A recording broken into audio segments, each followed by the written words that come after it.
Hello everyone मु स्वागत करछि मो चैनल वुमेन्स डिलाइट को। आज आसत आम तोड़ा आमर घरे होती कलम शाग देखु तोड़ी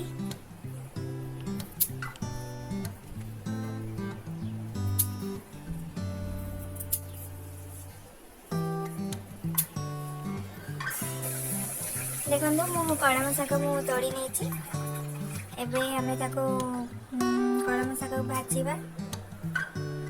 देखा तो कितने फ्रेश कलम शाग बहुत ही टेस्टी लगे निज बाड़ी में करथिले। कलम शाग काटी देछि सोरिष पियाज गोटे आउ सुखला लंका देछि आसन बनेया मैं कड़े में तेल ऑलरेडी गरम कर रखी सोरिष पकेली सुखला लंका पियाज पकईदे सोरिष फुटी गले हम पियाज पकईबे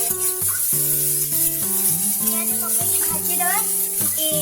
गोल्डन ब्राउन होला पर्यंत देखो ये पियाज भी टे भाजी आसला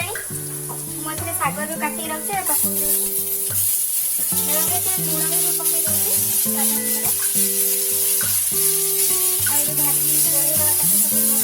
पियाज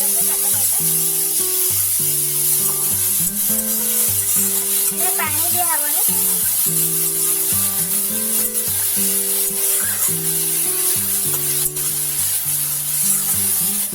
आपको आम टे घोड़े दबा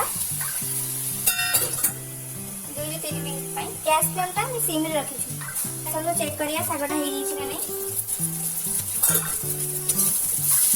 शाग हो गला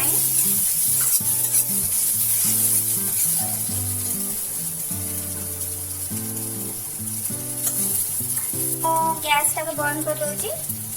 आउ मोर चैनल टी को सब्सक्राइब करने को जमार भूलिबेनी लाइक शेयर और कमेंट करंतु आउ करी खांतु केमती लागला धन्यवाद।